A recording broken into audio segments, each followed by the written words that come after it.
Dan saudara, bagaimana kans timnas di babak keempat kualifikasi Piala Dunia nanti pada bulan Oktober 2025 kita coba ulas bersama analis sepak bola Gita Suwondo. Selamat malam, Bung Gita. Malam, Radi. Sehat, Bung Gita? Sehat, alhamdulillah. Berat nih kayaknya, tapi kita harus optimis lah ya. Nah, tapi sebelum kita ngobrol-ngobrol, saya akan paparkan dulu, kita akan lihat dulu ada beberapa informasi yang akan saya sampaikan lewat grafis di sini. Ini adalah timnas Indonesia yang saat ini mayoritas ya bermain di abroad ya. Ya. Ada Jordi Amat dan kawan-kawan. Nah, ini kalau kita lihat calon lawan timnas di babak keempat ini di kualifikasi Piala Dunia ini kan ada Arab Saudi. Tapi kita lihat track recordnya. Arab Saudi ini pernah bermain melawan timnas berapa kali ya? 16 kali. 16 kali. 11 kali menang, Indonesia hanya 1 kali menang dan draw 4 kali.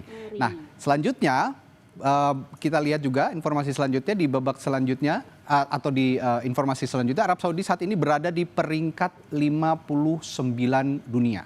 Itu tentu saja masih di bawah Irak ya. Nah, kita akan bahas juga Irak. Nah, kalau melihat putaran ketiga kualifikasi Piala Dunia kemarin, Arab Saudi mencetak 7 gol dan kemasukan 8 gol. Produktivitas kita sedikit lebih baik walaupun jumlah kebobolan kita lebih banyak. Kita bahas nih kalau gitu. Dengan track record seperti ini, 11 kali menang, Indonesia baru 1 kali menang dan draw-nya tadi ada 4 kali. Gimana kan di babak keempat? Saya sih lebih melihat ke head to head terakhir kita ya. 2 kali pertandingan terakhir kan sebenarnya kita tidak kalah lawan Arab Saudi. Ya. 1 kali imbang pada saat kita main di Riyadh tahun lalu dan kita menang juga tahun lalu di bulan November pada saat main di GBK. Itu satu-satunya kemenangan kita lawan Arab Saudi. Ya. Sejarah tercipta saat itu. Tapi yang menjadi persoalan adalah rekor away kita kan tidak terlalu bagus. Kita main 5 kali di putaran ketiga, kita 2 kali draw, 3 kali kalah, tapi salah satu drawnya lawan Arab Saudi. Kalau kita bicara 5 pertandingan itu kan 10 babak kita mainkan. Permainan terbaik kita hanya 1 babak pada saat away itu ya. Pada saat kita meladeni Arab Saudi dengan kita menyerang di babak pertama. Di mana kita mencetak 1 gol unggul, kemudian disamakan di babak kedua. Jadi artinya kita punya peluang sebenarnya. Cuman pada saat pertandingan di bulan September 2024 itu kan pelatih kita bukan pelatih yang sekarang. Ya. Nah, itu pasti akan ada perbedaan strategi atau perbedaan penanganan. Saya tidak mengecilkan arti pelatih yang sekarang, tapi dalam 4 pertandingan yang sudah kita lalui bersama dengan pelatih terbaru sekarang itu, saya sih menganggap bahwa dia tidak punya plan B, C, D, E, F, G, dan seterusnya pada saat plan A-nya nggak jalan. Kita menang 2 kali lawan Bahrain, lawan Cina karena plan A kita jalan. Kita bertahan, kita menang. Lawan Australia di pertandingan pertama dia, plan A-nya adalah attacking. Pada saat lawan meng-counter, kita nggak punya plan B. Plan B-nya. Lawan Jepang lebih berantakan lagi.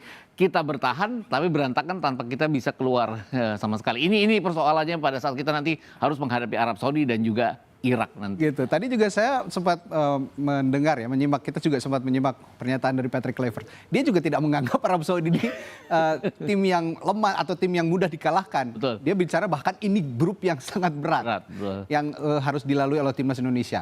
Nah, kalau lihat kita pemain kunci di Arab Saudi dengan peringkat FIFA 59, ada Salem Al-Dawsari, lalu Saleh Al-Sehri. Ini performanya cukup bagus lah ya. Di putaran ketiga ada Arab Saudi ini ada 7 gol tadi dan kemasukan 8 gol. Dengan pemain kunci 2 orang ini dan dengan skuad yang kita miliki sekarang ditambah kita di depan kehilangan Ole Romani, bagaimana nih?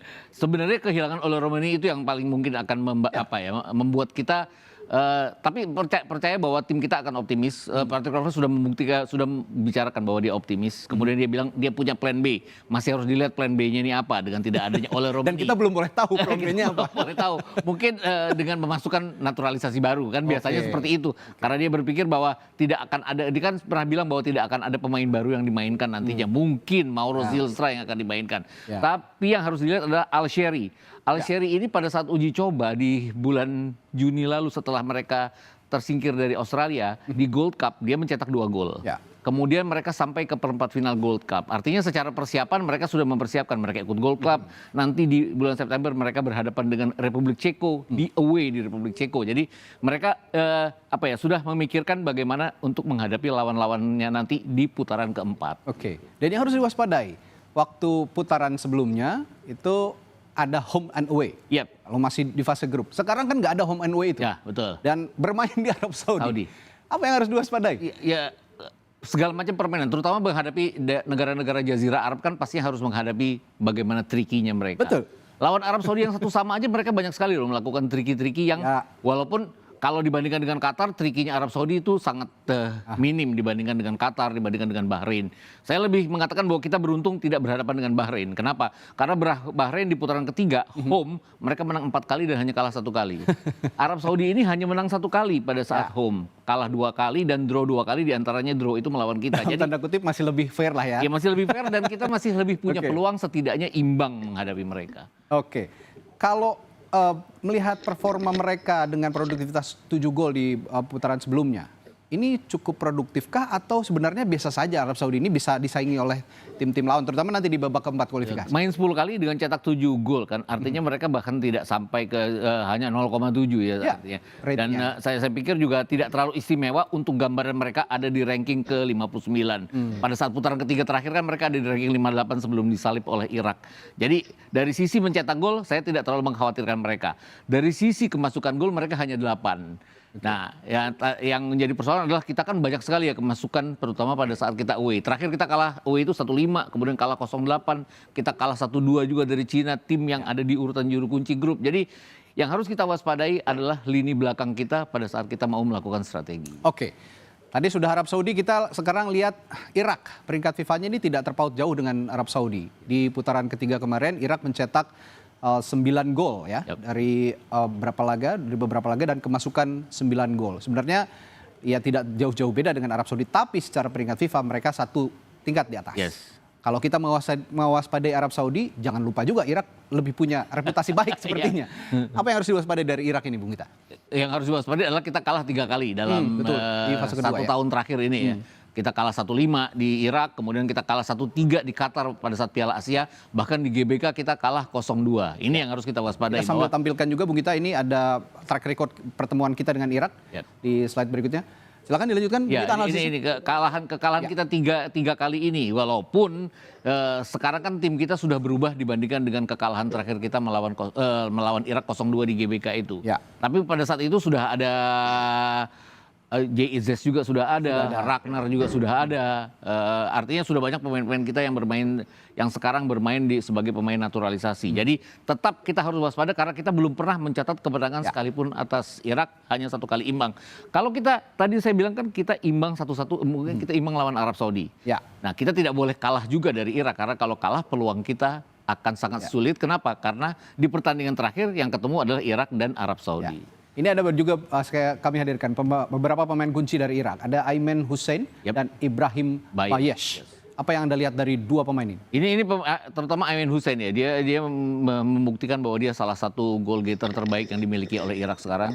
Banyak golnya juga ke gawang tim kita. Kemudian juga membawa mereka progres banyak di Piala Asia. Ini agak penurunan di mana mereka hanya ada di urutan ketiga di kualifikasi putaran ketiga. Mereka kalah peringkat dari Jordan walaupun mereka mengalahkan Jordan di away. Nah ini bahayanya adalah kita tidak pernah menang away. Irak ini 2 kali menang away, 1 kali imbang away dan hanya 2 kali kalah. Jadi ini tim terbaik away di putaran ketiga yang masuk ke putaran keempat. Ini yang harus kita waspadai. Kemudian masih ada Ali Jassim juga ya, pemain junior kita yang menyingkirkan kita di Piala Asia Under-23.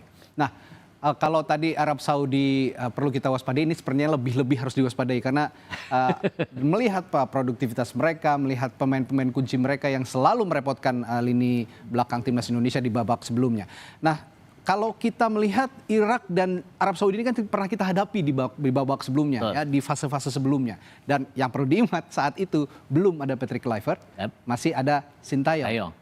Dengan perubahan kepelatihan, sebenarnya tadi sudah Anda singgung juga beberapa hal yang bisa menjadi diferensiasi antara kepelatihan Sintayong dan Patrick Kluivert.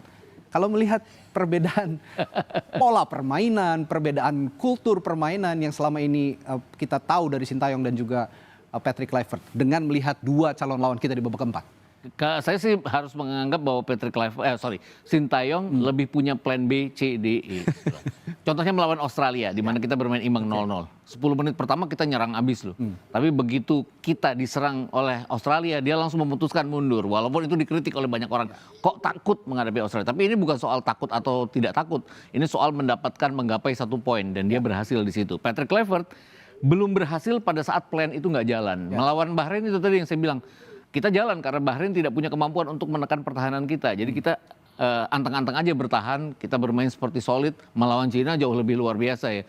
Egy kerjasama dengan Ole waktu itu sangat luar biasa sekali sehingga kita bisa mencetak 1 gol, itu pun lewat penalti. Tapi penalti ataupun tidak penalti itu gol. Nah, yang harus diperbaiki dari Patrick Kluivert juga Alex Pastoor juga Dean Lansat adalah bagaimana kalau kita terdesak tidak punya plan A nggak jalan, kita harus plan B karena ini wajib setidaknya 1 kali menang dan 1 kali imbang untuk lolos. Nggak bisa cuma hanya 2 kali imbang aja. Gitu. Nah, yang terakhir kalau bicara soal plan tadi. Ya kalau Anda mengkomparasi antara Sintayong dan Patrick Kluivert. Sintayong punya plan B, plan C. Kalau Patrick Kluivert sepertinya belum tampak. Belum kelihatan ya. Belum kelihatan. Dan dia bicara hari ini soal ada plan B ketika Ole Romani tidak bisa bermain di kualifikasi babak keempat. Apakah solusinya Jens Schreven yang kemarin mencetak 6 gol di AFF U23. Susah juga ya kalau menganggap lawan Brunei ya. Kemarin saya ngeliat pertandingan lawan Brunei itu kayaknya apa ya? Brunei itu kagum banget sama pemain kita.